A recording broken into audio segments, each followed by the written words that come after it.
இந்த அரசு மீது தொடர்ச்சியாக ஒரு பெரிய ஊழல் முறைகேடு, கிட்டத்தட்ட பல கோடி ரூபாய், எல்லாம் லட்சம் கோடிகளில் தான் முறைகேடு ஆளுநர்கிட்ட கொடுக்குறாரு.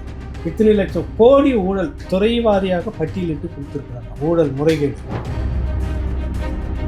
குருவி சொல்கிற மாதிரி இராணுவத்தை வச்சு 1962 சுட்டு இலங்கையில் தான் நம்ம பார்த்துருப்போம். வாகனத்தில் லாரியில் மட்டும் ஒரே குழி கொட்டி பதிச்சாங்க.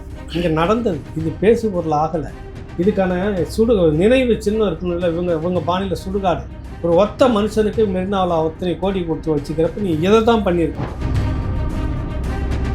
வயசில் பெரியவராக இருக்கிறாரு, கொஞ்சம் வச்சு திருந்துங்க, கொஞ்சம் திருந்தக்கூடிய புத்தி வாய்ப்புன்னு வரும்ல. கரகம் சரியில்லைனா கூட திருந்துன்னு சொல்லுவாங்க.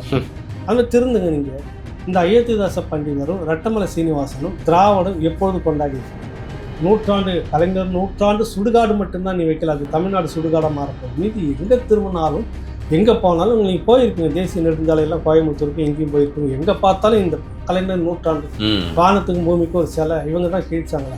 பாப்பம் உள்ளே வரக்கூடாது, திராவிட கழகம் வச்சுருந்தீங்க. இப்போ தமிழக கழகம்னு வச்சுருந்தீங்கன்னாக்கா திராவிடம் உள்ளே வந்திருக்க மாட்டான்னு எங்களுக்கு ஒரு கவலை வந்திருக்கும்ல.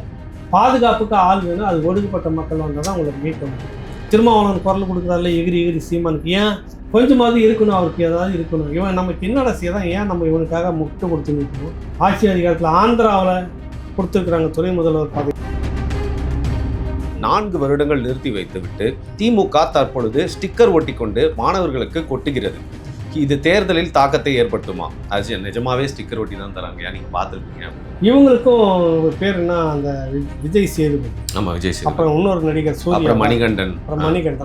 உங்களுக்கு புகழ இவங்களுக்கும் அதுக்கு என்ன எனக்கு புரியல. என்ன அது 4ஆம் தர வேலையை செய்யுது. தொடர்ந்து நடத்திக்கிட்டு இருந்த திட்டம் நீங்கள் வந்த உடனே அது முதல்ல அவங்க கொடுத்துட்டாங்க. நம்ம என்ன பெருசாக கொடுக்கணும், நிறுத்துனீங்க. காரணம் கேட்டதுக்கு நிதி நெருக்கடி. 4 லட்சம் கோடிகளை நீங்கள் கடன் வாங்கிட்டு தான் இந்திய தணிக்கைத்துறை சொல்லுது. சரி, கடன் வாங்கிட்டு இருக்கிற நீங்கள் இப்போ ஏன் அந்த லேப்டாப்பை கொடுத்தீங்க?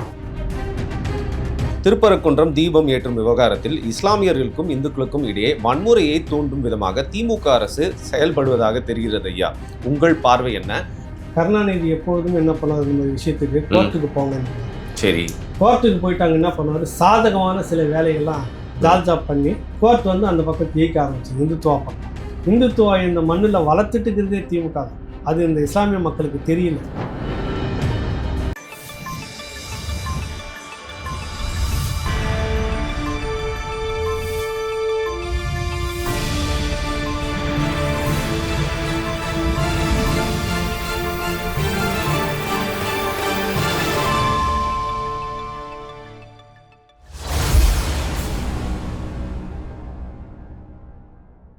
ராவணா வலையொலி உறவுகளுக்கு வணக்கம். 2026 வந்து அடியெடுத்து வச்சிருக்கோம். நம்ம என்னைக்காவது ஓய்வு எடுக்கலாம் அப்படின்னு நினைச்சா கூட வந்து பார்த்தீங்கன்னா அரசியல் நடப்புகள், நாட்டு நடப்புகள் ஓய்வு எடுக்கிறதே இல்லை. ஒரு நாள் விட்டா கூட பேசுறதுக்கு அவ்வளோ விஷயங்கள் இருக்கு. அதெல்லாம் நீங்க கவனிச்சு கேள்விகளா அனுப்பிட்டு இருக்கீங்க. அதுல ஒரே மாதிரியான இருக்க கேள்விகளை வந்து தவிர்த்துட்டு பார்த்தீங்கன்னா முக்கியமா இருக்கக்கூடிய கேள்விகளை நான் இன்னைக்கு சேகரிச்சு வச்சிருக்கேன். ஐயா கிட்ட கேள்விகளா கேட்கறதுக்கு அவரை வரவேற்றுலாம். ஐயா வணக்கம். வணக்கம். வரும் ஐயா, சமீபத்திலிருந்து தப்பி இருக்கீங்க. பெரிய காயத்துலேருந்து தப்பியிருக்கேன் அப்படிங்கிற வேணா எடுத்துக்கலாம் ஐயா. அது நம்ம வேற ஏதாவது வேலைன்னா தெரியாது. நம்ம தினம் கேமரா முன்னாடி தோன்றதுனால ஒரு முகத்தில் அடிபட்டுட்டோன்னே எல்லாருமே வந்து ரொம்ப அன்பா நிறைய விசாரிச்சாங்க. ஆனால் ஆளாளுக்கு ஒரு கதையும் சொல்லிட்டாங்க. அதனால அதை எக்ஸ்பிளைன் பண்ணி ஒரு வீடியோலாம் என்னோட ஐயா, நம்மளுக்கு வந்து ஒரு கடந்த 4 நாட்களா அரசியல் அப்படின்னாலே 2 சினிமா படங்களை பத்தியே பேசுற மாதிரியே சுத்தி போயிட்டு இருக்கு. அதுல எனக்கு ஒரு அலுப்பும் ஏற்பட்டிருக்க மாதிரி இருக்கு. இந்த நிலைமையில சிக்கிருக்கோம் பாத்தீங்களா. நம்ம ஒரு 2 சினிமா படத்தை சுத்தியே வந்து அரசியல் இருக்க மாதிரி. அதை பத்தி என்ன நினைக்கிறீங்க? இல்லை, உங்களுக்கு இது வந்து என்னுடைய அனுபவத்தை வச்சு சொல்கிறேன். ஒரு அரசியல் நுணுக்கம் தெரிந்த மூத்தவங்க எல்லாருமே வந்து கணிக்கணும். இன்டெலிஜென்ட்னுடைய ஒரு பெரிய பங்கு எப்பயுமே அரசு வழி நடத்துறதுல முக்கியமானது. அதாவது நரேட்டிவ் செட் பண்ணுற மாதிரி சொல்கிறீங்களா? உளவுத்துறை வந்து எதை பேசப்படணும் எதை பேசப்படக்கூடாது அப்படின்றதுல கொண்டுட்டு வர்றதுக்கு அப்பப்போ ஒரு பிரச்சனையை முன்னே வந்து போட்டுக்கிட்டே போவோம். அது எப்படி இப்போ ஒரு நிறைய பார்த்துருப்பீங்க காட்சி. மக்களை வந்து அவர்கள் ஒரு பிராணியாக பார்க்கறது, முன்னாடி ஏதோ ஒரு இறைச்சியை காட்டிக்கிட்டு அதை நோக்கி நம்ம ஓடிக்கிட்டே இருக்கிற மாதிரியான ஒரு சூழ்நிலை. இந்த அரசு மீது தொடர்ச்சியாக ஒரு பெரிய ஊழல் முறைகேடு, கிட்டத்தட்ட பல கோடி ரூபாய், எல்லாம் லட்சம் கோடிகளில் தான் முறைகேடு ஆளுநர்கிட்ட கொடுக்குறாரு எதிர்கட்சி தலைவர் எடப்பாடி. அது பெரிய பேசு பொருளாக. அதுக்கு முன்னாடி தணிக்கைத்துறையே வந்து இந்திய தணிக்கைத்துறையே இந்தந்த துறைகளில் இவ்வளவு பணம் முறைகேடு நடந்திருக்க வாய்ப்பு. அவங்க வந்து துண்டு விழுந்திருக்கிறது, அரசுக்கு இழப்பு ஏற்பட்டுருக்குன்னு தான் அவங்க குறிப்பிடுவாங்க. அரசுக்கு இழப்புனாக்கா இப்போ என் பாக்கெட்டுக்கு வந்துச்சுன்னு அர்த்தம். கிட்டத்தட்ட 8 லட்சம் கோடிக்கு மேலே இந்த குறுகிய 4 ஆண்டு கால சாதனை உண்டு. இதை பேசணுமா பேசக்கூடாதா? அடுத்தது நீங்கள் எல்லாம் இலவசம் தேர்தல் நெருங்கிட்ட உடனே 4 ஆண்டுகள் மௌனமாக இருந்துட்டு இப்போ வந்து நீங்கள் 3000 ரூபாய் கொடுக்குறாங்க. அந்த காசு எங்கேருந்து வாங்கிங்கன்னா திரும்பவும் வந்து வரி வட்டி இதில் தான் ஏறும். அது நான் தெரியாமல் ஐயோ எனக்கு 3 ரூபா கொடுத்துட்டாரு 3 ரூபா கொடுத்துட்டாங்கன்னு இந்த அப்பாவி மக்கள், பொதுவாக பொருளாதார பிரச்சனை தெரியாத மக்கள், இது என்கிட்டருந்து தான் அவன் திருடுறான் வரியாக திருடுவாங்கன்றது தெரிய மாட்டேங்குது மக்களுக்கு. இப்போ இதெல்லாம் பேசு பொருள் ஆகணும். மிகப்பெரிய ஒரு சர்ச்சை. ஏதாவது ஒரு சேனல் விவாதம் பண்ணதாக கண்டுக்கிறது பண்ணியிருக்கணும். இல்லை, இத்தனை லட்சம் கோடி ஊழல் துறை வாரியாக பட்டியலிட்டு கொடுத்துருக்குறாங்க, ஊழல் முறைகேடு. அப்போ இதை விவாதிக்காமல் இந்த சினிமாவில் வந்து நம்ம போய் தலையை விட்டுட்டு இருக்கிறோம்ல, அதுதான் பேசு பொருள் ஆக்கிற விஷயம். அது விவாதிக்கணும். ஜஸ்ட்டு போகிற போக்கில் 10ஓட 11 அதுதான். ஆனால் எல்லா ஊடகமும் அதுதான். ஏதோ தமிழனுக்கு ஒட்டுமொத்தமாக இவர்கள் தான் வந்து பாடம் எடுக்கிற மாதிரி, மறந்து போன வரலாற்று அவங்க தான் திருடி நமக்கு கொடுக்குற மாதிரியும், அதுலேயும் ஒரு திருட்டுத்தனம் முழுக்க இந்திய எதிர்ப்புக்கும் இவர்களுக்கும் ஒரு சம்மந்தம், சென்சிட்டிவான ஒரு விஷயம். ஏன்னா நீ நம்ப மாட்டேங்க, கிட்டத்தட்ட 600 பேருக்கு மேலே தமிழ் மக்களை குருவி சுடுற மாதிரி இராணுவத்தை வச்சு 1962 சுட்டு இலங்கையில் தான் நம்ம பார்த்துருப்போம். வாகனத்தில் லாரியில் மொத்தமாக ஏற்றி, அதுக்கு முன்னாடி என்ன அழிப்பு இங்கே நடந்துருச்சு, வந்து ஒரே குழியில் கொட்டி புதைச்சாங்க. இங்கே நடந்தது. இது பேசு பொருள் ஆகலை. இதற்கான நினைவு சின்னம் இல்லை, இதற்கான வரலாற்று பதிவு இல்லை, இதுக்கான நினைவு சின்னம் இருக்கணும். இல்லை, இவங்க பாணியில் சுடுகாடு ஒரு ஒத்த மனுஷனுக்கு மெரினாவில் அத்தனை கோடி கொடுத்து வச்சுக்கிறப்ப நீ இதை தான் பண்ணியிருக்கணும். இதெல்லாம் பேசு பொருள் அரசியல் ஆக்கணும். ஆனால் இவர்கள் என்ன கொண்டுட்டு வராங்கன்னா, இதை பண்ணதே திராவிடர்கள் தான் அந்த மாதிரி கொண்டு வராங்க. படத்தில் இருக்கக்கூடிய ஒட்டுமொத்த குழுவும் தெலுங்கு மொழி பேசக்கூடியவங்க. நம்ம அவங்களை வெறுக்கலை. யாருக்கு யார் பாடம் எடுக்கிறது? இதே இப்போ மற்றவங்க ஒரு படத்தை எடுக்கிறோம்னா வெளியே வர்றதுக்கு அவர் எளிதாக நீங்கள் விடுறீங்களா? சல்லியர்கள் படத்தை, புரியுதில்லை உங்களுக்கு? இப்போ ஜனநாயகன் வேணால் அதை பற்றி நாங்கள் நேற்று உட்காந்து ஒரு தெலுங்கு படம் பார்த்துட்டோம், நானும் தம்பி ராகவும். நம்ம பாலகிருஷ்ணா படம். ஆமாம், அது காட்சிக்கு காட்சி அப்படியே தான் வருது. அதை வந்து ஒன்றும் பேச வேண்டியதெல்லாம் ஒன்றும் இல்லைன்னு வச்சு, அது ஒன்றும் நெருக்கடி கொடுக்க வேண்டிய விஷயம்லாம் இல்லை. அந்த படத்துக்கு ஏன் நெருக்கடி கொடுக்குறாங்க அப்படின்றதுன்னு தெரியல. அது ஒரு தெலுங்கு படத்தினுடைய டப்பிங் அப்படியே வந்து பார்க்குறோம், ஓகே முடிஞ்சு. இது என்ன பேசு பொருள்? இதுவாக நமக்கு முக்கியம். இந்த தமிழ் சமூகத்தை, இந்த மக்களை, தமிழ் சமூகம்னு விடலை, இங்கே இருக்கக்கூடிய பிற மொழியாளர்கள், தெலுங்கு மொழி பேசக்கூடியவர்களுக்கும் வரியை கட்டிக்கிட்டு இருக்கிறாங்க, அவசப்பட்டு இருக்கிறாங்க. அங்கேயும் குடிநோயாளிகளை சாவரங்க இருக்காங்க, பிற மொழியாளர்களையும் இருக்கிறாங்கல்ல. எல்லாருக்கும் ஒரு அக்கறை இருக்கணும். அப்போ இது இல்லை நம்ம விவாதிக்க வேண்டியது, இதை தான் நம்ம விவாதிக்கணும், இதை தான் நம்ம பேசணும்.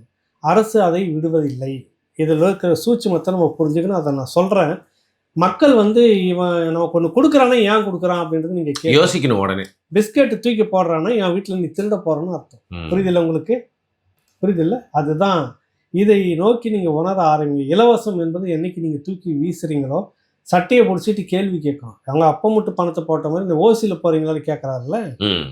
எங்கள் வரி பணத்தில் எங்கள் சொகுசு வண்டி, எங்களுடைய சொகத்தில் தான் நீ ஓசியில் மந்திரி பதவி அனுபவிச்சுட்டு இருக்கிற சொகத்தை எல்லாம் ஓசியில் தான் நீ அனுபவிக்கணும்னு கேட்கணும். மக்கள் நிற்க வச்சுட்டு எப்படி எங்கே சொன்னீங்கன்னு இவ்வளோ விஷயங்கள் பேசப்படணும். இந்த 2 திரைப்படங்களை விட்டு வெளியே வரணும்னு தான் நம்ம சொல்கிறோம். நிச்சயமாங்க. இப்போ நேத்தி வந்து பார்த்தீங்கன்னா ரொம்ப ஒரு பரபரப்பான சூழ்நிலை வந்து சமூக வலைதளங்களில் இருந்துச்சு. அதுக்கான காரணம் யாருன்னா வேற யாரும் இல்லை, சுபவி ஐயா அவர்கள் தான்.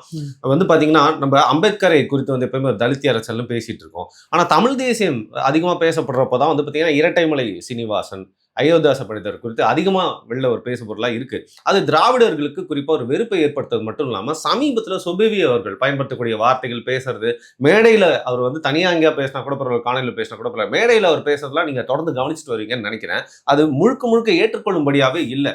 அது வந்து பார்த்தீங்கன்னா நிறைய பேர் வந்து அதற்கு கடிந்து கொண்டு திருப்பியும் பேசினாலும், ஒரு வயதில் ஒரு மூத்தவர், அரசியலில் பார்த்தீங்கன்னா ரொம்ப நாளாக பயணிச்சுட்டு இருக்காரு, பல கருத்துக்களை வந்து சொல்லியிருக்காரு, அது நம்மளுக்கு மாற்று கருத்துக்கள் இருந்தாலும் அவர் மாதிரி ஒரு வயதிற்கு மரியாதை அப்படின்னு இருக்கு. இந்த நேரத்தில் அவர் பேசக்கூடிய வார்த்தைகள் ஏற்றுக்கொள்ளும்படியா இல்லையா? இல்லை, வயது ஒரு பக்கம் இருந்தாலும் அவருக்கு வந்து ஏதோ பெசகி இருக்குது தலைக்குள்ள. நான் அதுதான், ஒரு பதட்டம் வந்திருக்குது அவங்களுக்கு. ஏங்க திராவிடருக்கு ஒரு பயம் வந்திருக்கு, ஒரு அச்சம் வந்திருக்கிறது. எப்பொழுதெல்லாம் அவங்களுக்கு நேற்று கூட இது விஷயமா பேசியிருக்காரு, எப்பொழுதெல்லாம் அவர்களுக்கு ஒரு அச்சம் வருகிறதோ, பயம் வருகிறதோ, பதட்டம் வருகிறது, அப்பெல்லாம் தாழ்த்தப்பட்ட மக்களை தூக்கி பாதுகாப்பாக முன்ன நிறுத்திக்க. அதுதான் அவங்களுடைய கேடயமாக திராவிடம். உங்களுக்கு 1967 வெற்றி, அதுக்கு முன்னாடி சென்னை மாநகராட்சி வெற்றியிலிருந்து இந்த திராவிட கும்பலுக்கு முன்னாடி கேடயமாக யாரை பயன்படுத்திக்கிட்டு வந்தாங்க அப்படின்னாக்கா, ஒடுக்கப்பட்ட தலித்துன்னு அவங்க சொல்கிறாங்க, அவங்க பாணியில் பட்டியல் சமூகத்தில் சொல்கிறோம், அந்த மக்கள், அட்டவணை பிரிவு மக்கள் தான் அது. சரி, இவர் என்ன சொல்கிறாரு சுவீரபாண்டியன் அவர்கள் சுருக்கமாக? ஏன்னா இது வரணும், உங்களுடைய கேள்வி பதில்ன்றதால எல்லாம் கவனிப்பாங்க, அதுக்காக இந்த கேள்விக்கு பதில் நான் சொல்லிடுறேன். ஏற்கனவே பேசியிருந்தாலும் கூட முழுக்க அவர் என்ன சொல்கிறாரு, இந்த திராவிடத்தை சீமான் எதிர்க்கிறார், இந்த திராவிடம் சாதாரணமானதல்ல, இது வந்து அயோத்திதாச பண்டிதர் ஒடுக்கப்பட்ட மக்களுடைய விடுதலைக்காக காலம் முழுக்க பாடுபட்ட அந்த அயோத்திதாச பண்டிதர் அவர் வந்து வச்சு கையாண்டு அவர் பயன்படுத்தின பேர் திராவிடம். சங்கம்லாம் இயக்கலாம் வச்சு ரட்டமலை சீனிவாசன் திராவிட இயக்க சங்கமே வச்சு நடத்தி பண்ணார். அப்படி அந்த ஒடுக்கப்பட்ட மக்கள் வைத்திருந்த அந்த பெயரைத்தான் இந்த திராவிடம் பயன்படுத்தி கொண்டு முன்னேறிட்டு இருக்கு இன்னைக்கு. அது வந்து சீமான் திராவிடத்தை கொச்சப்படுத்துகிறாருனாக்கா அந்த ஒடுக்கப்பட்ட மக்கள் அந்த தலைவர்களை கொச்சப்படுத்துகிறார்களா அப்படின்னு அழுகுறாரு, அழுகாச்சியாக அழுகுறாரு. புரியுதுல்ல? அப்போ நம்ம கேட்கணும். அது வந்து மரியாதை நிமித்தம் வயசுலாம் இருக்குது. இது ஏன் நான் எப்போ எடுத்தாலும் இந்த ஒடுக்கப்பட்ட மக்களுக்கு நாங்கள் தான் அழுகுறோம், தலித் மக்களுக்கு நாங்கள் தான் அழுகுறோம், தாழ்த்தப்பட்ட மக்கள் நாங்கள் தான் அழுகுறோம். இந்த ஒப்பாரி இருக்குல்ல, இதுக்கு தான் அந்த வார்த்தை நம்ம கொஞ்சம் வேகமாக வருது. திருந்துங்க, கொஞ்ச நாச்சும் திருந்துங்களம்பா. வயசில் பெரியவராக இருக்கிறாரு, கொஞ்ச நாச்சும் திருந்துங்க. கொஞ்சம் திருந்தக்கூடிய புத்தி வாய்ப்புன்னு வரும்ல, கரகம் சரியில்லைனா கூட திருந்துன்னு சொல்லுவாங்க. அது மாதிரி திருந்துங்க நீங்கள். இந்த அயோத்திதாச பண்டிதரும் ரட்டமலை சீனிவாசனும் திராவிடம் எப்பொழுது கொண்டாடி இருக்குது? எங்கேயாவது ஒரு இடத்துல, எங்கேயாவது ஒரு பெரிய இடத்துல மதிக்கப்படக்கூடிய மாதிரி நீங்கள் எங்கேயாவது செய்திருக்கீங்களா இன்ன வரைக்கும்? நூற்றாண்டு கலைஞர் நூற்றாண்டு சுடுகாடு மட்டும்தான் நீ வைக்கல, அது தமிழ்நாடு சுடுகாடாக மாறப்போகுது. மீதி எங்கே திரும்பினாலும் எங்கே போனாலும் நீங்கள் போயிருப்பீங்க. தேசிய நெடுஞ்சாலையெல்லாம் கோயம்புத்தூருக்கு எங்கேயும் போயிருப்பீங்க. எங்கே பார்த்தாலும் இந்த கலைஞர் நூற்றாண்டு, வானத்துக்கும் பூமிக்கும் ஒரு சிலை, இவங்க தான் கிழிச்சாங்களா? சரி, நீங்கள் சொன்னீங்க திராவிடம் வந்து அவங்க தான் பயன்படுத்தினாங்கன்னு. ஆனால் பெரியார் 44 திராவிட இயக்கம் திராவிட கழகம்னு பேர் வைக்கும்போது தமிழர் கழகம் ஏன் வைக்கலன்னா காரணம் என்ன சொல்கிறாரு பெரியார்? இது அயோத்திதாச பண்டிதரும் ரட்டமலை சீனிவாசனும் பயன்படுத்தி இருந்தார், ஒடுக்கப்பட்ட மக்களுக்காக விடுதலைக்கு பாடுபடுற நம்ம, அதனால் அந்த பேரை பயன்படுத்திக்கிறோம் அப்படின்னு வைக்கல. தமிழர் கழகம்னு வச்சா பாப்பான் உள்ள வந்துடுவான், அதனால திராவிட கழகம்னு வச்சிடலாம். புரியுதுல்ல உங்களுக்கு? இப்போ திராவிடம் உள்ள வந்து நுழைஞ்சிருக்கிறாங்க, நாங்கள் கவலைப்படுறோம். அது எப்படிங்க? பாப்பான் உள்ள வரக்கூடாது, திராவிட கழகம் வச்சுங்க. இப்போ தமிழர் கழகம்னு வச்சுருந்தீங்கன்னாக்கா திராவிடம் உள்ளே வந்திருக்க மாட்டான்னு எங்களுக்கு ஒரு கவலை வந்திருக்கும்ல. அங்கே சொல்கிறது பெரியார் சொல்கிறது ஒரு காரணம், பாப்பாவும் வருவான், அதனால தான் திராவிட கழகம் வச்சுங்க. நீங்கள் என்ன சொல்ல வரீங்க? இந்த 2 பெருந்தலைவர்கள் அட்டவணை பிரிவு தலைவர்கள் பயன்படுத்தியதால் நாங்கள் கொண்டாடிக்கிட்டு போகிறோம்னு சொல்ல வரீங்க. சரி, இதுக்கு மட்டும்தான் பயன்படுத்துவீங்களா? தமிழ்நாட்டுக்குள்ளே அயோத்திதாச பண்டிதரை பெரிய அளவில் கொண்டாடி நினைவுபடுத்தியது டாக்டர் அன்புமணி ராமதாஸ் மத்திய சுகாதாரத்துறை அமைச்சராக இருக்கும்போது தாம்பரத்தில் இருக்கக்கூடிய சானிட்டோரியம் சித்த வைத்திய ஆராய்ச்சி மையத்துக்கு அயோத்திதாச பண்டிதர். ஏன்னா அவர் பண்டிதர், மருத்துவரும் கூட, அவர் பெரிய ஸ்காலர். அவர் அதை தாண்டி நீங்கள் எங்கே கொண்டாடி இருக்கீங்க? ஊருக்கு தடிக்க விழுந்தா பெரியார், தடிக்க விழுந்தா அண்ணா, தடிக்க விழுந்தா பெரியார், இப்போ தடிக்க விழுந்தா கருணாநிதி, இப்படி தான் போகுது. இந்த தலைவர்கள் எங்கன்னா கொண்டாடிக்கிறீங்களா? ஏன் அம்பேத்கர் அளவுக்கு ஒரு சிலை அப்படிங்கிற மாதிரி உங்களுக்கு வந்து வைக்கப்படல? ஏன் கொண்டாட? இங்கே இந்த அறிவு தளத்தில் மிக உயர்ந்தவர்களாக இந்த மண்ணில் பிறந்தவர்கள் இருந்திருக்கிறாங்க அம்பேத்கருக்கு முன்னாடியே. அதான் பிரச்சனை. அது இவங்களால திராவிடத்தால பொறுத்துக்க முடியல. நாம ஒரு ஆளை உருவாக்கி வச்சு நிற்கணும், அம்பேத்கரை கொண்டு வந்து நம்ம இங்கே வச்சுக்கணும். புரியுதில்ல? இங்கே இருக்கிறவர்களை எப்பயுமே பக்கத்து வீட்டில் ஒருத்தன் இருக்கிறான்னா போட்டியாக பார்ப்பான். 4வது தெருவுலேருந்து ஒருத்தனை பக்கத்தில் வச்சுப்பான். தெரியுமா உங்களுக்கு? புரியுது. அந்த குறுக்கு புத்தி தான் இவங்க பண்ணுறது. இங்கே இருக்கிற அயோத்திதாச பண்டிதரை ரட்டமலை சீனிவாசன் முழுக்க மறைச்சிட்ட சுபவீர பாண்டியன் ஐயா அவர்களுக்கு தமிழ்நாடு அரசு இதுவரைக்கும் அவர்கள் பேரில் என்ன பெரிய இதை கொண்டு வந்து ஒன்றும் இல்லை. அவங்க நினைவு செலுத்தணும்னு நீங்கள் வைங்க, வெறிநாளை வைங்க. நீங்கள் தான் ஒடுக்கப்பட்ட மக்களுடைய பிரதிநிதிக்காக நாங்கள் அவதாரம் எடுத்துன்னு சொல்கிறீங்கல்ல, வைங்க. இப்போ கூட ஒன்றும் இல்லை, அவர் நினைவு சின்னம் தானே அது. புரியுதில்ல? ஒரு சமாதியை எடுத்துமே அவர் இருக்குது அங்கே வச்சு தோண்டி வைங்க. உங்களுக்கு மட்டும்தான் அங்கே இருக்கணுமா சுடுகாடு? அவங்களுக்கு இருக்கக்கூடாது, வைங்க. அவங்க தானே பிச்சை போட்டாங்க உனக்கு அந்த பேரை. உதயசூரியன் சின்னமாக அவங்க போட்ட பிச்சை தானே. அப்படிங்களா? ஆமாம், சொல்லுங்கள். முதலாக அவங்க தான் அந்த பயன்படுத்துனாங்க வேட்பாளரை. அது பிற்பாடு வந்து உங்களுக்கு இன்னொருத்தர் சுயேட்சை வேட்பாளராக உழைப்பாளர் கட்சின்னு அன்னைக்கு இருக்கக்கூடிய வன்னியர் சமூகத்தினுடைய தலைவர் ஒருத்தர் பயன்படுத்தினார், ஏஜி சம்பத்துன்னு. திமுக இருந்தால் இப்போ பாரதிய ஜனதா கட்சி. அவங்க அப்பா கோவிந்தசாமி ஏஜின்னு, அவங்க மிகப்பெரிய பிதாமகன் மாதிரி. ஆளுமைனா அப்படி ஒரு ஆளுமை. கருணாநிதிக்கு பக்கத்தில் உட்காந்துப்பாரு. கருணாநிதிக்கு பக்கத்தில் அந்த கால் மேலே கால் போட்டு உட்காந்து இருப்பார். அன்னைக்கெல்லாம் பக்கத்தில் கருணாநிதி உட்காந்துக்கிறாரு. கருணாநிதி பக்கத்தில் ஒரு கால் அவ்வளோ ஜாம்பாவன்.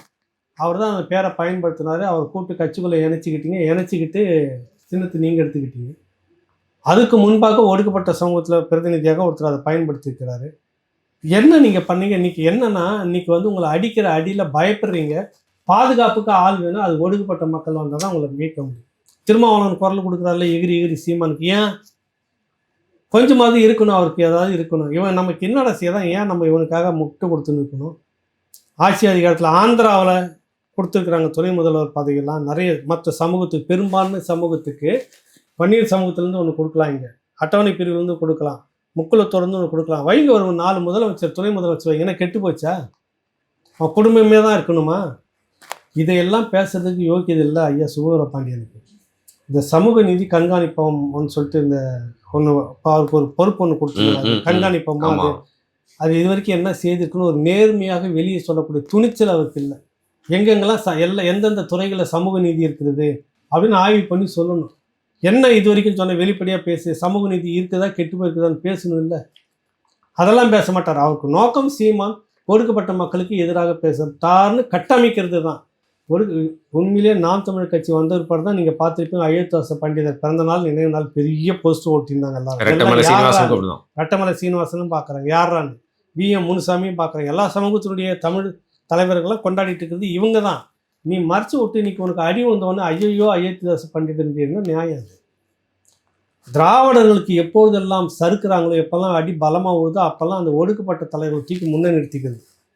மற்ற நேரத்தில் பின்னாடி பிளாஸ்டிக் சேரை கொடுத்து உட்கார வச்சுக்கிறது. புரியுது இல்லை? விடுங்க, அவரை பேசுறதே வேஸ்ட். இல்லை, எல்லாருமே பேசிட்டு இருக்கப்போ நம்ம தவிர்க்க முடியாதுங்கிறனால கேட்டேன். சரி, நம்ம நேர்களோட கேள்விக்கு போயிடலாம். முதல்ல முகமது சஃபிக் கேட்டிருக்காரு, குன்றத்தூர்லேருந்து கேட்டிருக்காரு. திருப்பரங்குன்றம் தீபம் ஏற்றும் விவகாரத்தில் இஸ்லாமியர்களுக்கும் இந்துக்களுக்கும் இடையே வன்முறையை தூண்டும் விதமாக திமுக அரசு செயல்படுவதாக தெரிகிறது ஐயா, உங்கள் பார்வை என்ன ஐயா? இந்த கேள்விக்குரிய நான் கோர்ட்டு சில கருத்துக்கள்லாம் சொல்லியிருக்கு, அதையும் சேர்த்து நீங்கள் சொன்னீங்கன்னா நல்லாயிருக்கும். ஒன்றும் இல்லை, இது நான் இன்னும் சில சொன்னா அது ரொம்ப காயப்பட்ட மாதிரி ஆகும். என் அனுபவத்தை வச்சு சொல்கிறேன். கருணாநிதி எப்பொழுதும் என்ன பண்ணுவார், இந்த மாதிரி விஷயத்துக்கு கோர்ட்டுக்கு போங்கன்னு. சரி, கோர்ட்டுக்கு போயிட்டாங்க, என்ன பண்ணுவார், சாதகமான சில வேலைகள்லாம் ஜால்ஜாப் பண்ணி கோர்ட் அந்த பக்கம் ஜெயிக்க ஆரம்பிச்சது, இந்துத்துவா பக்கம். அதே கருணாநிதி தனத்தை தான் இப்போது ஸ்டாலின் அவர்களும் செய்கிறார். சாதாரணமான இந்த பிரச்சனையை முதலாக இவர்கள் தரப்பு ஆளுங்கட்சி தரப்பாக இருக்கக்கூடிய ஒரு இஸ்லாமியரை அனுப்பி அதை ஒரு கட்சியாக ஆக்கி, அப்புறம் அந்த தூண் இந்த தூண் தீபம் ஏற்றக்கூடியதா இல்லையா அப்படின்னு ஒரு கருத்தை உருவாக்கி, அப்புறம் நீதிமன்றத்துக்கு பெரிய பிரச்சனை போராட்டம் நடந்து இதுலேயே ஒரு வாரத்துக்கு மேலே, அந்த ஒரு வாரம் பெரிய சர்ச்சை நடந்த போது தான் திமுகவில் மிகப்பெரிய ஸ்கேண்டல் நடந்ததுன்னு சொல்கிறாங்க. எந்த ஸ்கேண்டல்? என்னன்னாக்கா அது மோசடி ஸ்கேண்டல்னா ஏமாற்றுவாங்க. அந்த 2024 வகுப்பு வாரிய திருத்த சட்டம் மோடி அரசு கொண்டு வந்து நாங்கள் எதிர்க்கிறோன்னு கம்புலாம் சுற்றினாங்களே திமுக, அது உள்வாங்கிக்கிட்டாங்க, நடைமுறை கொண்டுட்டு வந்துட்டாங்க. இது பேசு பொருளாகிடக்கூடாதுன்றதுக்காகத்தான் திருப்பரங்குன்ற விஷயத்தை தூக்கி பெருசாக நிறுத்தினாங்க அப்படின்னு சொல்லிட்டு இது ஒரு விளையாட்டு இவங்களுக்கு. இப்போ அந்த பிரச்சனை வந்தது, வழக்கு நீங்கள் உங்கள் அரசு தரப்பில் தான் பண்ணுறீங்க. அங்கே முழுக்க உங்களுக்கு வேண்டப்பட்ட அதிகாரி, உங்களுக்கு வேண்டப்பட்ட ஒரு காவல் அதிகாரி தான் எல்லாத்துக்கும் காரணம் தெரியுது. மாற்றிருக்கணுமா இல்லையா? சரி, இது நீங்கள் சமணர்கள் விவாதிக்கிறதுக்காக விளக்கு வச்சுட்டு சமணர்கள் விவாதிப்பாங்க, அந்த தூணுன்றீங்க. ரெண்டாவது சர்வேயர் கல்லுன்றீங்க. இப்படின்னு சொல்ல வர்றதுக்கான ஆதாரத்தை நீங்கள் தானே பேசுகிறீங்க. ஆதாரத்தை நீதிமன்றத்துக்கு கொடுத்துருக்கணுமா இல்லையா? நீதிமன்றம் இப்போ என்ன சொல்லுதுன்னா, அரசு தரப்பில் சொன்னதற்கான ஆவணங்களை சரியாக முன்வைக்கவில்லை. புரியுதில்ல? புரியுது. இந்துத்துவா இந்த மண்ணில் வளர்த்துட்டு இருக்கிறதே திமுக தான். அது இந்த இஸ்லாமிய மக்களுக்கு தெரியல. இப்போ உரிமை என்ன ஆச்சு, இப்போ இது ஆதாரம் இல்லை, அது தீபம் நீங்கள் வழக்கம் போல் ஏற்றுங்க, ஒன்றும் பிரச்சனை இல்லை, அந்த தூணில் தீபம் ஏற்றலாம். ஒரு கமிட்டி அது கோயில் நிர்வாகமே போடும், அவங்களே முடிவு பண்ணுவாங்க. ஆக இதில் தடை இல்லை அப்படின்னு சொல்லிட்டு இப்போ தீர்ப்பு கொடுத்துட்டாங்க. இந்துக்களுக்கு வெற்றி அப்படின்னு சொல்ல வராங்க. இப்போ நான் தான் சிறுபான்மையினருக்கு பாதுகாப்பு, நான் தான் பாதுகாப்பு ஆரம்பின திமுக அதுக்கு என்ன பதில் சொல்ல போகுது? இஸ்லாமிய மக்கள் இந்த துரோகத்தை புரிஞ்சுக்குவாங்களா? யாருக்கும் ஒரு பிரச்சனை இல்லை. அவங்க பாட்டில் அவங்க போய் கும்பிட்டுட்டு இருந்தாங்க, இவங்க பாட்டில் இவங்க போய் கும்பிட்டுட்டு இருந்தாங்க. இந்த மண்ணில் தானே இருந்தது, இத்தனை நூற்றாண்டாக இருந்தது இல்லை, நூற்றாண்டு காலமாக இருந்துச்சு இல்லை. ஏதாவது பிரச்சனை வந்ததா? நூற்றாண்டு காலமாக இஸ்லாமிய சமூகம் இருக்குது, இந்துவும் இருக்குது, ஏதாவது பிரச்சனை வந்ததா? இப்போ மட்டும் ஏன் அந்த பிரச்சனை வந்தது? உங்கள் அரசியல் ஆதாயத்துக்காக நீங்கள் பண்ணீங்க. அதன் பேரில் இந்துத்துவா ஒரு பெரிய வேகத்தை எடுத்த உடனே இந்துத்துவா ஓட்டு போய்டுன்றதுக்காக இப்போ செட்பேக் பின்னடிக்கிறீங்க. ஆவணத்தை நீங்கள் ஏன் சொன்னீங்க, ஆவணத்தை தடுத்து நீதிமன்றத்துக்கு போனீங்க, வழக்கு போடுறீங்க. அரசு தரப்பு விளக்கம் சாட்சியங்களை சரியாக பண்ணியிருக்கணுமா இல்லையா? சொல்லுங்கள். ஜெயேந்திரர் சங்கரராமன் கொலை பண்ணார். தயிர்தாட்சனை பார்க்கல, 2 பேரும் கோயில் பூசாரி, 2 பேரும் ஒருத்தர் கோயில் பூசாரி, அவரும் பிராமணர் தான், சம்பந்தப்பட்டவரும் ஜெயேந்திரரும் பிராமணர் தான், முதலமைச்சரும் பிராமணர் தான். பாப்பாத்தி, நான் ஒரு பாப்பாத்தின்னு சொல்லியிருந்தேன். துணிச்சலாக தூக்கி உள்ளே வச்சு கேஸ்லாம் ஃபைல் நடந்துக்கிட்டே இருக்குது. ஆட்சி முடியுது, ஆட்சி முடிஞ்சோடனே காட்சி மாறுது. இந்த வழக்கு இங்கே நடந்தால் இதுவாகாது, பாண்டிச்சேரியில் நடத்தணும் செட்டப். அதெல்லாம் போன உடனே முடிஞ்சு ஜெயேந்திரர் விடுதலை. இன்வெஸ்டிகேஷன் ஆஃபீஸர் என்ன சொல்கிறாருன்னா, இதை திட்டமிட்டு திமுக சர்க்கலை ஏற்படுத்தியது, போதிய சாட்சியங்களை எல்லாம் கலைச்சிருச்சு, அவர் நிரபராதின்னு காரணமே திமுக தான். உள்ளடி வேலை தெரியுது அவங்களுக்கு. எப்போதுமே இவர் செய்ய மாட்டார், நீதிமன்றம் செய்கிறதா. புரியுதில்ல உங்களுக்கு? நீதிமன்றத்தை சரியான ஆவணத்தை முன் வச்சா நீதிமன்றம் தீர்ப்பு எப்படி சொல்லும்? நீங்கள் தானே இந்த விஷயத்தெல்லாம் வைக்கிறீங்க. கொலை குற்றவாளின்னு அரசு தரப்பை தான் நான் வைக்கிது. அவரை விடுதலை பண்ணுறதுக்கான எல்லா வேலையும் செஞ்சது இது நீதிமன்றம் விடுதலை பண்ணிச்சு. சாட்சியத்தை நீங்கள் கலைச்சிட்டீங்க. புரியுதில்ல? அதே போலத்தான் இந்த திருப்பரங்குன்ற விஷயத்தில் இது ஒரு உள்ளடி விளையாட்டு. திமுகவுடைய ஒரு நாங்கள் சட்ட போராட்டம் நடத்தணும்னு இஸ்லாமியர்கிட்ட நீங்கள் வந்து வாக்கு வாங்கணும். உங்களுக்கு பக்கம் தீர்ப்பு வந்துச்சு பாருங்க, இங்கேயும் நீங்கள் ஓட்டு வாங்கணும். புரியுதில்ல உங்களுக்கு? அதே நேரத்தில் மோடி இந்த விஷயத்தில் பாஜக இந்துத்துவ மனம் நோக்கக்கூடாது, அவங்களுக்கு சாதகமாக நடந்தது. எத்தனை வேஷம் போட வேண்டியதாக இருக்குது பாருங்க. இந்த நுணுக்க அரசியல் மக்களுக்கு தெரிய மாட்டேங்குது. இது தயவு செய்து புரிஞ்சுக்கங்க. இதுதான் திமுகவினுடைய திராவிடத்தினுடைய எப்போதும் இரட்டை முகம். மீனுக்கு வாலையும் பாம்புக்கு தலையும் காட்டிக்கிட்டு குழப்பம் நடத்தக்கூடிய ஒரு அரசியல் தமிழ்நாட்டில் யாருக்கு இருக்குன்னா திமுகவுக்கு மட்டுமே தான் இருக்குது. அதனால தான் அதை விமர்சிக்கிறோம், அதை வெறுக்கிறோம் எல்லாரும். அப்படின்னு காரணம் இதுதான். ஸ்டாண்டர்ட் ஒரு ஸ்டாண்டில் ஒரு நிலைப்பாட்டில் இருந்துருக்கணுமா இல்லையா? நீங்கள் விட்டுட்டீங்களே, கோட்டை விட்டீங்களே. இப்போ என்ன ஆகும்? மேல்முறையீடு போக போகிறீங்களா? நல்லா அப்படி தான் சொல்லியிருக்காரு அமைச்சர். சொல்லுவீங்க நீங்கள். பொதுவாக கீழ்கோர்ட்டு அப்படின்னா அது மேல் கீழ்கோர்ட்டு இதில் நீங்கள் என்னென்ன ஆவணங்களை வச்சுக்கலாம் அதைத்தான் மேல்கோர்ட்டில் கொண்டு போய் வச்சுட்டு திரும்ப விசாரிக்க முடியும். புரியுது உங்களுக்கு? புரியுது. மேல்கோர்ட்டில் மட்டும் என்ன ஆவணத்தை வைக்க போகிறீங்க? இங்கே சாட்சியை நீங்கள் வைக்கலையே, ஆவணங்கள் சரியில்லைன்னு சொல்லிட்டு தானே தீர்ப்பு சொல்லுது. அதெல்லாம் வந்து மக்களை ஏமாற்றி மடமாற்றிட்டு இந்த ஊழலை மறைக்கிறதுக்காக இதெல்லாம் பேசு பொருளாகிட்டு ஊழலை பற்றி கடைசி வரைக்கும் விவாதிக்க மாட்டோம். புரியுதுல்ல உங்களுக்கு? இதுதான் என்னுடைய நோக்கம். புரியுதுங்கய்யா. அடுத்து நேரோட ஒரு கேள்வியை கேட்டுருங்கய்யா. ஒரத்தநாடுல இருந்து மோகித் அப்படிங்கிற ஒரு கேட்டிருக்காரு. அதிமுக ஆட்சியில் வழங்கப்பட்டு வந்த இலவச மடிக்கணினி திட்டத்தை 4 வருடங்கள் நிறுத்தி வைத்துவிட்டு திமுக தற்பொழுது ஸ்டிக்கர் ஒட்டி கொண்டு மாணவர்களுக்கு கொட்டுகிறது. இது தேர்தலில் தாக்கத்தை ஏற்படுத்துமா? அது நிஜமாவே ஸ்டிக்கர் ஒட்டி தான் தராங்கயா, நீங்க பார்த்துருப்பீங்க. இல்லை, என்னன்னா இப்போ நான் எனக்கு வெளியில வந்து 10 மாணவர்கிட்ட நான் பேசுறேன், 12 பேர்கிட்ட நான் பேசுறேன். 12 பேர் இதை நக்கல் அடிச்சு தான் பேசுகிறான். இது ஒரு அக்கறையாக எடுத்துக்கிறேன். இவங்க எலெக்ஷனுக்காக தான் கொடுக்குறான்னு அவருக்கு நல்லாவே தெரியும். புரியுதுல்ல? இளைஞர்களுடைய முன்னேற்றம், இதை வந்து அவங்களுடைய வாழ்க்கை தரத்தை உயர்த்தும். இதுதான் அவங்க ஸ்லோகம். இவங்களுக்கும் பேர் என்ன, அந்த விஜய் சேதுபதி, அப்புறம் இன்னொரு நடிகர் சூர்யா, மணிகண்டன், உங்களுக்கு இவங்களுக்கும் அதுக்கு என்ன எனக்கு புரியல. எனக்கு என்ன அது 4ஆம் தர வேலையை செய்கிறீங்க? என்ன நீ கணினி கொடுக்குற முடிச்சுட்டு வர திட்டம் தொடங்கி வச்சுட்டு போ. அதுக்கு பிரம்மாண்டமான ஒரு நிகழ்ச்சி, மாணவர்கள்லாம் கலெக்ட் பண்ணி கொண்டு வந்து 4 முழுக்க உட்கார வச்சு அவங்களுக்கு இவர்கள் வந்து போதிக்கிறாங்க. என்னன்னா திமுகவுக்கு ஓட்டு போடுங்க, நீங்கள் கேன்வாஸ் பண்ணுற வேலையை நீங்கள் செய்கிறீங்க அரசு பணத்தில். சரி, இளைஞர்களுடைய முன்னேற்றத்தில் நாங்கள் எப்பவும் அக்கறையாக இருக்கணும். 4 வருஷம் நீங்கள் ஏன் நாசமாக்குறீங்க? 20 லட்சம் லேப்டாப்பு நீங்கள் கொடுக்க போகிறீங்க. இப்போ 80 லட்சம் இளைஞர்களை நீங்கள் நாசம் பண்ணியிருக்கீங்களா இல்லையா? அவங்க வாழ்வாதாரத்தை முன்னேற்றாமல் தடுத்திருக்கீங்களா இல்லையா? அவங்களுக்கும் அது உரிமை தானே, அவங்களுக்கும் போய் சேர்ந்துருக்கணும்ல. அது ஏன் நிறுத்துனீங்க? ஏன்னா இப்போ தேர்தல் வருது. தேர்தல் வந்தால் இவங்ககிட்ட கொடுத்தாக்க புரிதல 20 லட்சம் வாக்கு 10 லட்சமாவது நமக்கு வந்துச்சுன்னா எவ்வளோ பெரிய விஷயம். இதுதான் சொல்கிறது ஒரு 420 வேலை. இது நுணுக்கமாக இதெல்லாம் கீழ்த்தரமான ஒரு அரசியல். நீ மக்கள் வரி பணத்தை வச்சுட்டு இப்படிலாம் இல்லை. அவன் படிக்கிறதுக்கான ரைட்ஸ் இருக்குது, நீ கொடுக்கணும். புரியுதுல? அது செல்வி ஜெயலலிதா அதிமுக அரசில் செல்வி ஜெயலலிதா அவர்கள் கொண்டு வந்து தொடர்ந்து நடத்திக்கிட்டு இருந்த திட்டம். நீங்கள் வந்த உடனே அதை முதல்ல அவங்க கொடுத்துட்டாங்க, நம்மன்னா பெருசாக கொடுக்கணும். நிறுத்துனீங்க. காரணம் கேட்டதுக்கு நிதி நெருக்கடி. நீங்கள் 4 லட்சத்துக்கு மேற்பட்ட கோடிகளை 4 லட்சம் கோடிகளை நீங்கள் கடன் வாங்கியிருக்கிறதா இந்திய தணிக்கைத்துறை சொல்லுது. சரி, கடன் வாங்கிட்டு இருக்கிற நீங்கள் இப்போ ஏன் அந்த லேப்டாப்பை கொடுத்தீங்க சொல்லுங்க. சரி, எனக்கு மாணவர்கள் மீது உண்மையிலேயே அக்கறையா? நான் உங்களை கேட்குறேன். வருண இல்லை அக்கறை இருக்குதுன்னே வச்சுப்போம். இந்த அக்கறை ஏன் 4 வருஷம் அந்த மாணவர்களுக்கு இல்லாமல் போச்சு? இந்த பேட்ச் 20 லட்சம் மாணவர்கள் 4 ஆண்டுகள் கொடுத்திருந்தா 80 லட்சம் மாணவர்கள் முன்னேறி இருப்பாங்களா இல்லையா? உங்களுடைய வழிக்கே வரும். 80 லட்சம் ஓட்டுகள் வந்திருக்கும்ல உங்களுக்கு. உலகத்திலே லேப்டாப் வச்சுருந்தா முன்னேறிடுவான்ற ஒரே ஒரு கண்டுபிடிப்பு இவங்க மட்டும்தான் சொல்லியிருக்கிறாங்க. நானும் லேப்டாப் வச்சுக்கிறேன், ஒன்றும் நீங்கள் வச்சுக்கிறீங்க, முன்னேறி இருக்கிறீங்களா? முன்னேறிட்டே இருக்கோம், முன்னேறிட்டே இருக்கும். இருக்குல்ல, லேப்டாப் வச்சுருந்தா முன்னேறிடுவாங்க அப்படின்றத ஒரு கண்டுபிடிப்பு இவங்க மட்டும்தான் சொல்லியிருக்கிறாங்க. புரியுதுல? மாணவர்களுக்கு அது ரொம்ப உபயோகமாக இருக்கும். இன்னைக்கு காலகட்டத்துக்கு தேவைப்படுது. செல்வி ஜெயலலிதா அவர்கள் செய்தாங்க. இந்த பிள்ளைங்களுக்குலாம் அது இல்லை. ஏழை பிள்ளைங்கள்லாம் அது வந்து அந்த அளவுக்கு கொடுத்து வாங்க முடியாது.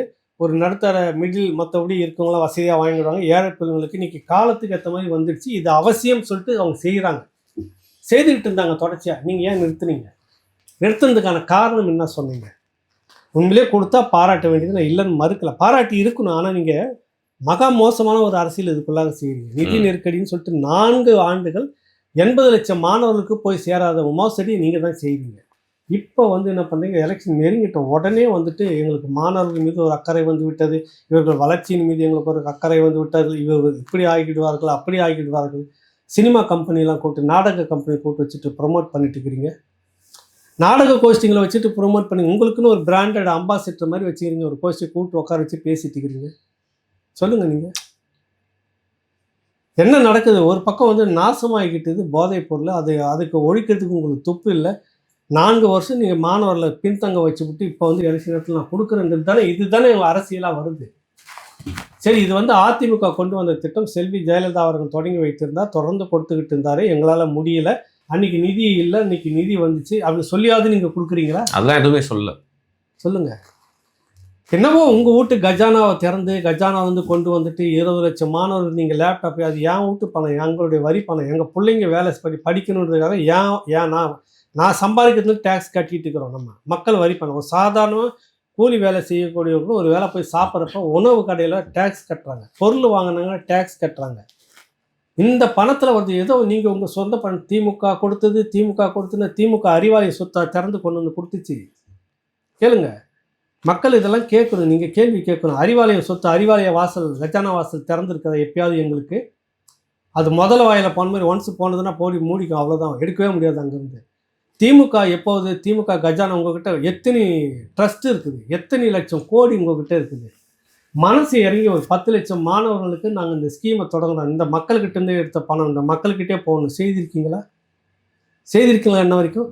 என் மக்கள் வரி பணத்தில் இருந்துட்டு நான் வந்து செத்துக்கிட்டு இருக்கிறேன். நீ பார்த்தா குறைக்கு 4 லட்சம் கோடியை வேறு கடன் வாங்கியிருக்கேன். 4 லட்சம் கோடிக்கு எவ்வளோ வரி இருக்கும்? எல்லாம் நம்ம மேலே தான் வந்து விழுவும். அதிமுக ஆட்சி வந்தபோது உங்களுக்கு 3 லட்சம் கோடி கடன் இருந்ததுக்கு நீங்கள் டக்குன்னு ஏற்றுனீங்க. வெறும் 1000 ரூபாய் இருக்கக்கூடிய வீட்டு வரி 2900 ரூபாய் ஆயிடுச்சு, 3 மடங்கு. மின் கட்டணம் வெறும் 1200 ரூபாய் கட்டிட்டு இருந்தோம், இன்றைக்கி 4000 ரூபாய்க்கு 3500 ரூபாய் கட்டிக்கிட்டு இருக்கிறோம். 3 மடங்கு ஏறி இருக்குது.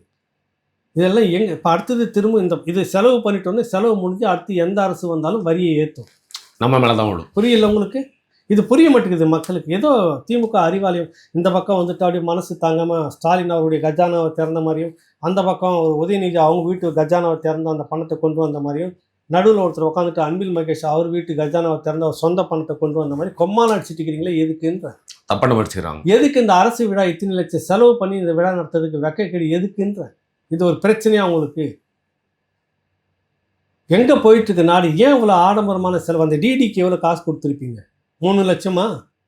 இல்லை 3 லட்சம் கொடுத்தாலும் அவங்க 6 லட்சத்துக்கு பேசுகிறாங்க, அது வேறு விஷயம். இல்லை அது வேறு விஷயம் தம்பி. அவங்க 6 லட்சம் இல்லை 10 லட்சத்துக்கே பேசுகிறாங்க, அது வேற இருக்கட்டும். என்ன அது எங்களுக்கு கிடைச்சதுன்னா அந்த சகோதரியை எங்கேயாவது கூட்டு போயிட்டு இந்த அரசு விடுதியில் அரசு பள்ளி சாம்பார் சாப்பிடுங்க, ஆஹா ஒவ்வொரு சாம்பார்லேயே அப்படி தொக்கி எடுக்கணும்னு நினைக்கிறேன் நான். இதுதான் சாம்பார் குடிமா அப்படின்னு கொடுக்கலான்னு இருக்கிறேன். நீங்கள் எதுக்கு இந்த கூட்டத்தெல்லாம் கூப்பிட்டு இவங்களுக்கு ஒரு கிஃப்ட்டு கொடுத்து இவ்வளோ பெரிய ஆடம்பரத்தை பண்ணி இந்த நிகழ்ச்சியை நடத்தணும்? இன்னும் பெருந்தலைவர் காமராஜர்கிட்ட அவருடைய உதவியாளர் எல்லாம் பேசுகிறாங்க. நம்ம நிறைய திட்டங்கள்லாம் செலவு நிறைய திட்டங்கள் மக்களுக்கு போய் சேரலை, ஒரு விளம்பரம் படம் எடுக்கலாம் அப்படின்னு பேசுகிறாங்க. உண்மையிலே நடக்குது இந்த விஷயம், பதிவாகிருக்குது வரலாற்றில். எவ்வளோ ஆகுன்னா ஒரு 4-5 லட்சம் ஆகும், அவ்வளோதானே. போவியா வேலையை பார்ப்பியா? இந்த 4 லட்சத்தில் நான் 4-5 பள்ளிக்கூடம் 10 கிராமத்துக்கு பள்ளிக்கூடம் கட்டிடுவேன்றாரு. அந்த அவர் தலைவரா நீங்கள் தலைவரா? 10 ரூபாய் செலவு பண்ணிவிட்டு 10 ரூபாய்க்கு நீங்கள் விளம்பரம் கொடுத்துட்டு இருக்கிற கோஷ்டி, விளம்பர கோஷ்டி நீங்கள். அதுவும் எங்கள் வீட்டு பணத்தில் தான் விளம்பரம், உங்கள் வீட்டு பணத்தில் விளம்பரம் இல்லை. அப்பயாவது அறிவாலயத்தினுடைய கஜானாவை திறக்கிறீங்களா? அதுவும் எங்கள் பணத்திலே நீங்கள் விளம்பரம் பண்ணியிருக்கீங்க ஓசியில். புரியுதில்ல? இது ஒரு தரங்கட்ட விஷயம். இதெல்லாம் வந்து உண்மையிலே இது நாகரிகமான அரசியல் இல்லை. 20 லட்சம் மாணவர்களை நாங்கள் முன்னேற்ற துடிக்கிறோன்னு சொன்னாங்க. 80 லட்சம் மாணவர்களுடைய வாழ்க்கையை சீரழிச்சிருக்கீங்கன்னு அர்த்தம். கரெக்டாக? அப்படிதான் என்னுடைய பதில். அப்படிதான் பார்க்கணும். அது ஏகலைவன் ஐயா, 2026 தமிழ்நாடு தேர்தலுக்கு பிறகு கீழ்கண்ட கட்சிகளின் நிலை என்னவாக இருக்கும்? பாமக, விசிக இவர்கள் நாதாகாவின் கூட்டணிக்குள் வர 2026க்கு பிறகு வாய்ப்புள்ளதா? அப்படி வந்தால் சிறப்பாக இருக்குமான்னு கோயம்புத்தூர் வடவள்ளியிலிருந்து சதீஷ் வந்து கேட்டிருக்காருயா. சதீஷ் அரசியலை பின்னோக்கி வரலாற்றை திரும்பி பார்க்கணும். அரசியலில் நிரந்தர எதிரியும் இல்லை, நிரந்தர நண்பனும் இல்லை. ஒரு காலகட்டத்தில் பாட்டாளி மக்கள் கட்சியும் திமுகவும் எளியும் பூனியமாக இருந்தது.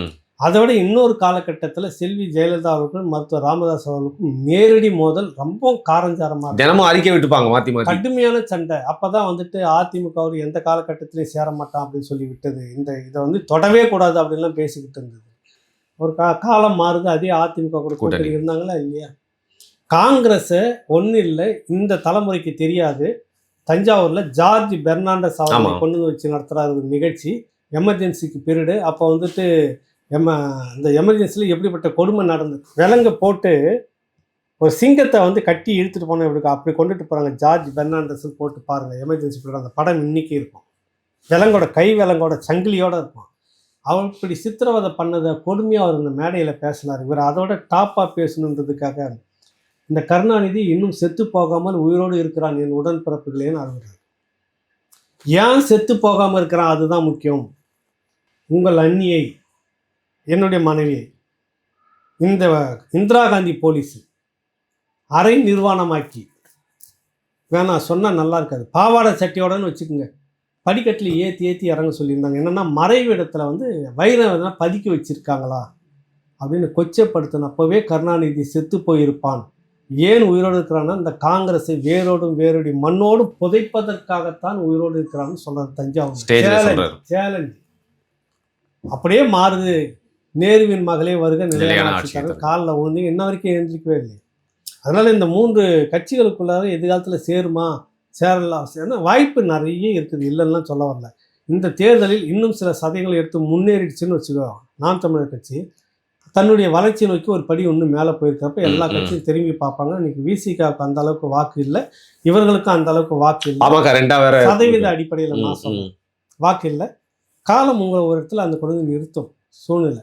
எனக்கு தெரிஞ்சு இடதுசாரி மூத்த தலைவர்கள்கிட்ட பேசும்போதே ஒரு எண்ணம் வருது, திராவிடத்துக்கு மாற்றாக ஒரு வாய்ப்பு வந்தால் அதை அந்த அமைப்பு அந்த கட்டமைப்பை உருவாக்கலான்னு சில மூத்த தோழர்கள் என்கிட்ட பேசியிருக்கிறாங்க. முன்னாடினா ரொம்ப காலம் முன்னாடி இல்லை, சில மாதங்களுக்கு முன்னாடி.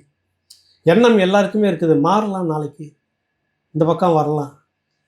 அது இந்த 26 தேர்தலில் எல்லோரும் நாம் தமிழர் கட்சிக்கு இன்னும் வலுவான ஒரு ஆதரவு கொடுக்குறப்ப இப்போ இருக்கிற 8, 10, 12ன்னு ஏறும்போது இதை நோக்கி ஒரு அரசியல் கட்டாயம் என்னைக்கு இருந்தாலும் வந்தே தீரும். அதில் மாற்று கருத்தே இல்லை. ஓகேங்க.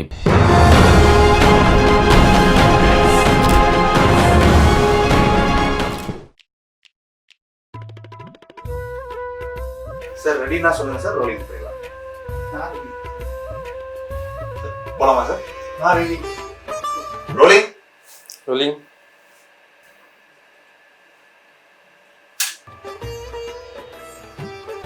சார் ரோலிங் ஆகிட்டு இருக்கு, ஆரம்பிக்கலாம் சார். சார்